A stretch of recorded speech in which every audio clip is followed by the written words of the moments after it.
Hello and welcome to the channel. Today's video will focus on China's recent Long March 5B rocket launch and some more details about rockets. So let's start. Now on 5th of May this year 2020, China has successfully launched a new rocket and a prototype spacecraft in a major test of the country's ambitions to operate a permanent space station and send the astronauts to the moon. Okay, just like the ISS or the International Space Station, China is also aspiring to be building a permanent space station and send the astronauts to the moon also. Now this particular launch of the Long March 5B rocket, it was launched from the Wenchang launch site that is located on the island of Hainan. In this picture you can see here, this is the mainland China. This is the mainland China here, and the Hainan island is somewhere located in this. This is the launching site of the Hainan province, and the rocket is a massive vehicle, and the spacecraft can be compared with NASA's Orion capsule, which is the deep space mission capsule. And this particular launch, this is the rocket by the way, and this rocket is having payload capacity of 25 tons into the low Earth orbit or LEO and 14 tons into the geosynchronous orbit. Okay, and it is having a lift-off weight of around 869 metric tons, and the diameter of the core stage, that is, this one is the core, and so the diameter of the core stage is around 5 meters, and these are the booster rockets. These are placed onto the down and peripheral area. So after the launch, the separation of these four of these solid boosters are there placed. After the launch of about 3 minutes, the 4 boosters are separated from the rocket.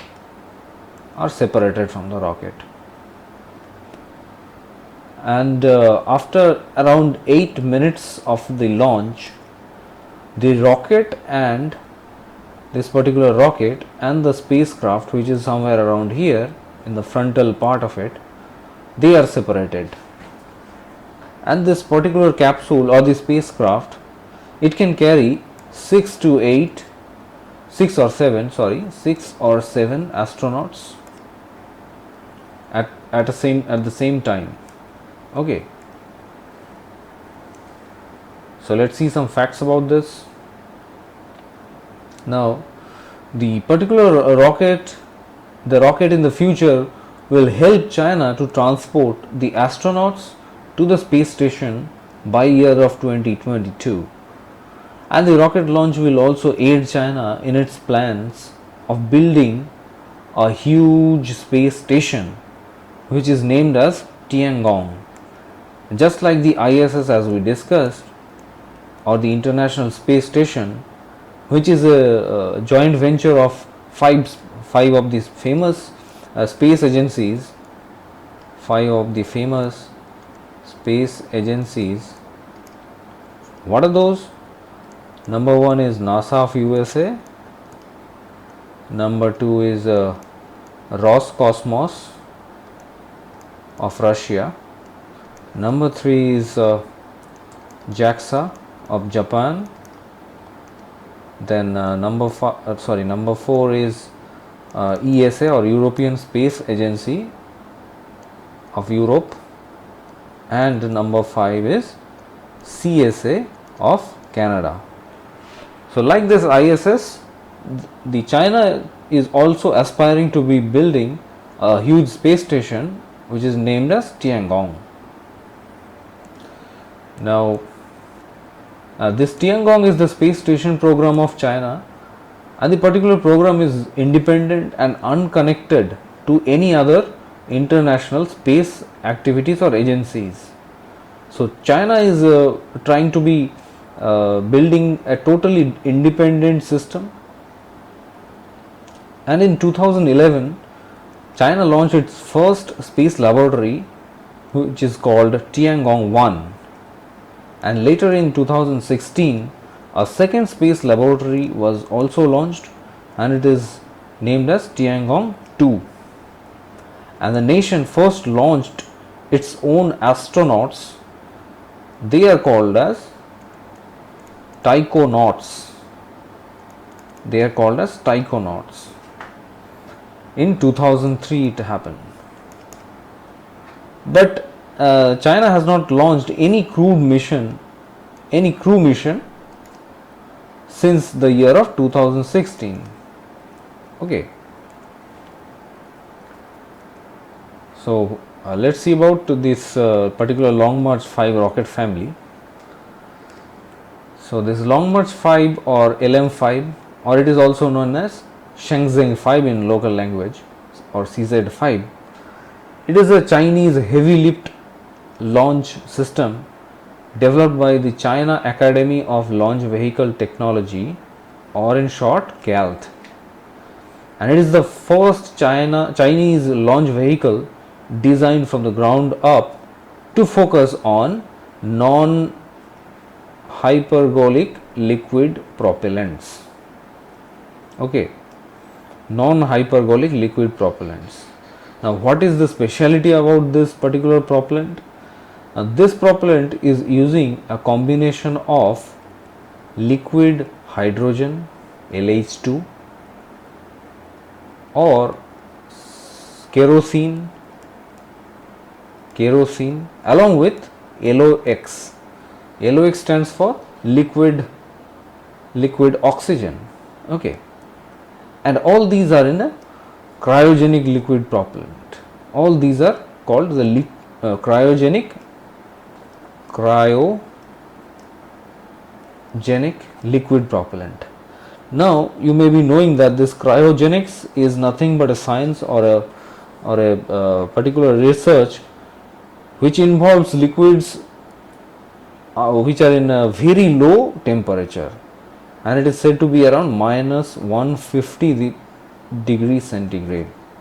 These are stored, this particular liquid propellants. Okay, so since these are non-hypergolic propellants, let's see what is a hypergolic propellant. Hypergolic propellants.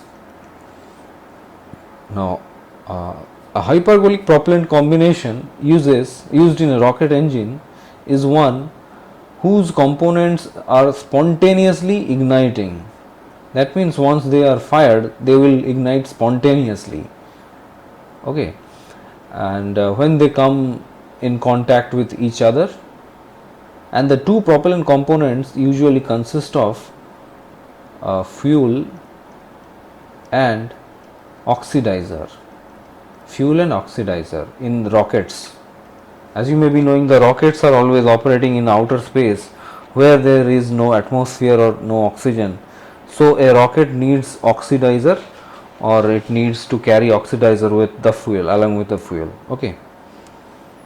Now the main advantage of this particular hypergolic propellants are they can be stored as liquids at room temperature, compared to the non-hypergolic where the liquids are stored in a very low temperature. Okay, so what is the problem with this particular hypergolic propellants? These hypergolic propellants are very toxic in nature, very toxic.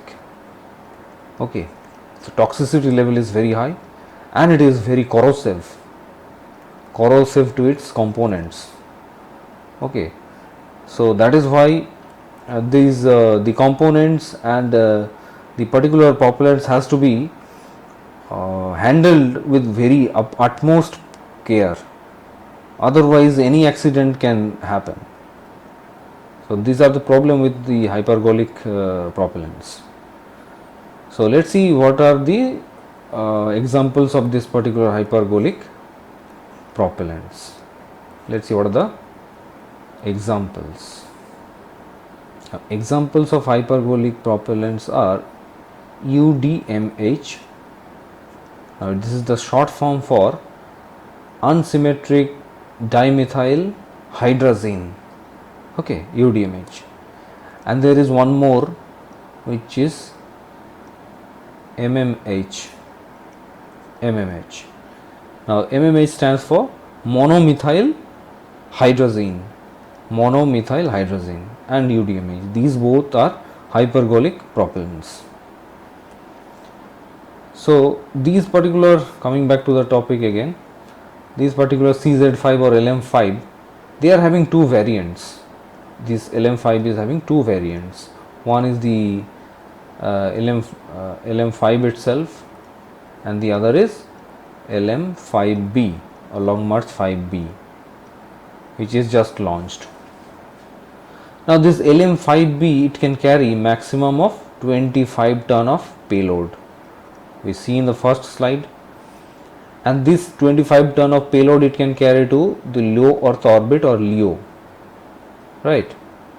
And it can also carry 14 ton of payload to the geosynchronous orbit or GSO in 14 ton. Okay, so the Long March 5B rocket is a cornerstone of China's space exploration plans. Why? Because the same vehicle will carry China's Mars mission,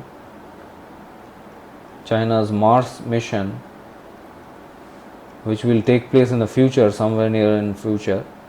And this particular Mars mission of China, they are naming it to be as Tianwen. Okay, and this particular rocket LM5, this particular rocket LM5B is currently world's third most powerful rocket. Okay, so what is the most powerful in the world? Delta IV Heavy of NASA. Delta IV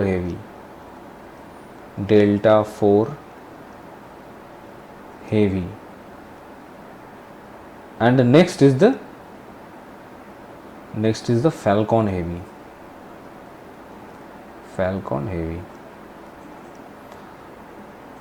Sorry, this Falcon Heavy is said to be the first, that is most powerful, and Delta IV Heavy is the second most powerful. So first is Falcon Heavy, and next is the Delta IV Heavy, and the third is LM5B or Long March 5B. So these are powerful rockets. So where does our India is standing at the moment? Now we are having our GSLV Mk3, as can be seen here. This GSLV Mk3 can carry maximum of 8 ton. Okay, and this is Falcon 9. This is Falcon 9, which recently took the astronauts into ISS, the Crew Dragon spacecraft, and this is having around 23 tons of payload carrying capacity. This one is the Falcon Heavy, as we see. This is having around 64 tons. Okay, and this one is the Delta IV Heavy, which is somewhere around 29 tons of payload carrying capacity. Okay, so let's go to the next one. So this is the rocket schematic. Let's see some basic components. I will not go into the details. Some basic. Now this is the rocket cutaway view. This is the cut portion of the rocket, and this portion is nothing but the heat shield area at the time of re-entry. This is the spacecraft or the payload which is carrying in this part particularly. Okay, payload is carried by the rocket in this part. And the number 2 here, the spacecraft will be placed, and here the number 5 here, it is the LH2 tank or the liquid hydrogen tank will be placed here in this 5, and then in this 7 this is LOX tank, LOX tank or the liquid oxygen tank. Okay, and this particular 8, it is the this particular liquid engine or liquid rocket engine. This is YF 5D engine. Okay, now this is the core part of the rocket, core part, and these are the booster rockets. Initially they will be used the most during the time of takeoff, and this is also having this particular LOX and LH2 combination, which are the cryogenic propellants. Okay, and at the last, this section is the nozzle section. Nozzle. Through this nozzle, high velocity gases will escape, and this will provide the thrust. This will provide the thrust to the rocket so that it can take off and exit our Earth's gravitational forces. Okay, so this is all about this rocket, and this is all about this particular development. So thank you for watching.